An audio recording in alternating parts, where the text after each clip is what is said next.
अस्सलामुअलैकुम व्यूअर्स, उम्मीद है आप सब खैरियत से होंगे। आज मैंने सोचा कि रेसिपीज़ तो शेयर होती रहती हैं, क्यों ना छोटा सा एक वीलॉग बनाया जाए इन्फॉर्मेटिव सा आपके लिए। ये हम हमारे घर के पास एक ईरानी शॉप है, यहाँ आए हुए थे तो कुछ चीज़ें लेनी थी। मैंने सोचा कि आपसे भी शेयर किया जाए। और अक्सर मैं कुछ चीज़ों के नाम लेती रहती हूँ अपनी रेसिपी में, तो वो भी मैं आपको दिखाऊं कहाँ से मिलती हैं, और भी जो प्रोडक्ट्स हैं जो अवेलेबल है यहाँ पर वो भी हम सब देखें। अब आप ये देखें, ये मुख्तलिफ़ इनकी चीज़ें पड़ी हुई हैं, कुछ इसमें ड्राई फ्रूट्स हैं, कुछ स्पाइसेस हैं, कुछ टॉफ़ीज़ हैं। और देख के बहुत खुशी हुई कि अपनी इतनी प्रोडक्ट्स इनकी हैं ईरान की। यहाँ पे इनके देखें, ये बिस्किट्स हैं, ये न्यूटेला की तरह इन्होंने जो बनाया हुआ है चॉकलेट का, ये इनके तमाम, ये आप देख सकते हैं, ये इनके बिस्किट्स हैं, ये न्यूटेला है ईरानी, और ये डार्क चॉकलेट जो आप बेकिंग वगैरह में यूज़ करते हैं। इसके अलावा ये इनकी कुछ कैंडीज़ हैं, ये इनकी जो है कॉफ़ी है, और ये पैनकेक मिक्स इनके पड़े हुए थे।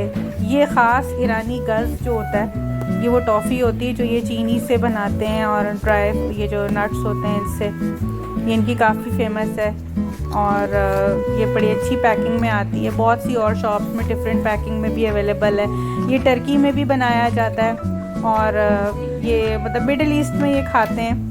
और ये ईरानी शॉप थी, तो आप देखें किस तरह उन्होंने अपनी चीज़ों में वैल्यू एडिशन की हुई है। और यहाँ रहते हुए हमें इस चीज़ का बहुत एक कमी का एहसास होता है कि पाकिस्तान की इतनी प्रोडक्ट्स यहाँ नहीं अवेलेबल होती। हालांकि यहाँ एक्सपर्ट्स जो है वो पाकिस्तानी और इंडियन सबसे ज़्यादा हैं, लेकिन ईरानी तो उसके मुकाबले में इतने नहीं हैं, लेकिन उनकी शॉप्स काफ़ी हैं, उसमें उनकी प्रोडक्ट्स बहुत हैं। अब ये देखें, ये इनके शहद हैं, ये मुख्तलिफ जूसेस हैं, अनार का जूस है। अनार आपको पता है ये ईरान में फ़्रूट कितना पैदा होता है, पाकिस्तान में भी कुछ आता ही है वहाँ से फ्रूट, लेकिन कम आता है। अब ये आप देखें, ये जो ज़रिश्क मैं आपसे अक्सर ज़िक्र करती हूँ ना, अपने में कड़ी में भी डाला था, पकौड़ों में भी, ये वो है। इसके अलावा ये देखें, ये भी ड्राई इन्होंने की हुई हैं, ये शायद पीचेस थी। और ये देखें, ये हलवा है, ये ओमानी अरबी हलवा है, और ये भी ये लोग भी बनाते हैं और अरब में भी बनता है। ये जो है ना, ये फ्राइड प्याज है, ये देखें, ये हमारा नहीं मिलता, पाकिस्तान का यहाँ पे नहीं मिलता, हमें बहुत कमी का एहसास होता है। तो और ये बहुत काम की चीज़ है, कभी कोरमा बनाना हो या हलीम वगैरह के लिए चाहिए तो आपको ये फ्राई मिल जाएगा, आपको नहीं करना पड़ेगा। इसी तरह ये देखें, ये बहुत ही खूबसूरत पैकिंग में इन्होंने अपनी टॉफ़ीज़ वगैरह रखी हुई हैं। तो ये मार्केटिंग बहुत अच्छी है इनकी यहाँ पर इन चीज़ों की। यहाँ के लोकल्स भी आके शॉपिंग करते हैं। ये इनके कुछ मसाले हैं, और जेलीज़ वगैरह भी हैं यहाँ पे बहुत, जिस तरह हमारे यहाँ भी होती हैं। और ये देखें, ये हर्ब, ये टी है, हिबिस्कस की भी थी, मुख्तलिफ़ टीज़ जो आजकल बड़ी मशहूर हुई हैं। ये इनकी कैंडीज़ हैं, और ये हमें तो लग रहा था कि ये इतनी अच्छी नहीं होंगी, लेकिन जब इन्होंने हमें टेस्ट कराई तो हमें बहुत अच्छी लगी। हमने कुछ थोड़ी बहुत ले भी ली बच्चों ने, और बहुत ही अलग से इनका टेस्ट था, लेकिन बहुत मज़े की थी। और पैकिंग बहुत अच्छी थी। सबसे बड़ी बात यह कि फ़िनिशिंग अच्छी है, प्रोडक्ट की पैकिंग अच्छी है, तो ख़ुद ब खुद कस्टमर लेने आते हैं। अब ये देखें, ये प्लम्स हैं, ट्राई किए हुए और तरह से इन्होंने। और इसके अलावा मैं आपको दिखाती हूँ, ये मुख्तलिफ़ बेरीज़ हैं। ये आपको शालट्स नज़र आ रहे हैं, प्याज होता है ना छोटा वाला, ये वो ड्राई किया हुआ है इन्होंने। ये जेलीज़ हैं, यहाँ पर ड्राई फ्रूट भी पड़ा हुआ आपको नज़र आएगा। ये खजूरें इनकी, ये खुश्क आलू बुखारा, ये तली हुई प्याज थी। और ये देखें, काफ़ी यहाँ पर कस्टमर थे, ओमानी भी थे मिले जुले, कुछ ईरानी भी थे। ये भी कुछ इनकी चीज़ें हैं, ये आप देखें।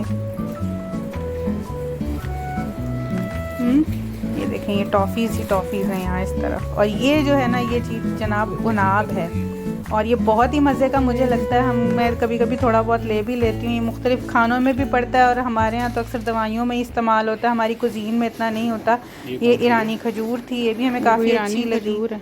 और ये भी मुख्तलिफ़ स्पाइसेस हैं इनके। ये लिन सीड के नाम से कुछ है, और ये खुबानी थी खुश्क, ये भी इनकी कोई ऐसी चीज़ है। देखें, ये वैल्यू एडिशन कहलाती है। ये मुख्तलिफ नट्स से ही इन्होंने और चीज़ें बना ली हैं। ये जी सैफरॉन स्प्रे है कोई, इसमें खुशबू और थोड़ा रंग होता है और ये भी अपने खानों में भी इस्तेमाल करते हैं। इसी तरह यहाँ पे देखें ये पिकल्स, ये मैंगो का बना हुआ है, ये पल्प है, ये हनी है और ये इनके बकौल ये बहुत अच्छी क्वालिटी का था। हमने तो नहीं टेस्ट किया, हमें नहीं पता, ना ही हमें इसका रिज़ल्ट पता। ये कुछ इन्होंने डेकोरेशन की भी थी, ईरानी पेंटिंग्स और शो पीसेस की, ये भी काफ़ी अच्छी लग रही थी। तो ये प्रेजेंटेशन और मार्केटिंग है। अगर हम भी करें, पाकिस्तान में भी लोग चाहें तो अपनी चीज़ों को मज़ीद इम्प्रोवाइज़ कर सकते हैं, वैल्यू एडिशन कर सकते हैं और बिज़नेस बढ़ा सकते हैं। लेकिन बदकिस्मती से इस तरफ हमारे यहाँ रुझान ही नहीं है। और यहाँ इन मुल्कों में, मिडिल ईस्ट में, दुबई और शारजा वगैरह में तो फिर भी आपको एक आधी कोई पाकिस्तानी शॉप नज़र आ जाती है और बहुत ही लिमिटेड स्केल पर है। लेकिन ईरान का बहुत काम है। तो आपने देखा, छोटा सा एक तारुफ था। उम्मीद है आपको आज की वीडियो पसंद आई होगी। अगर आपने अभी तक मेरे चैनल को सब्सक्राइब नहीं किया तो इसे सब्सक्राइब कीजिए, वीडियो को लाइक कीजिए, मुझे दुआ में याद रखिए। अल्लाह हाफ़िज़।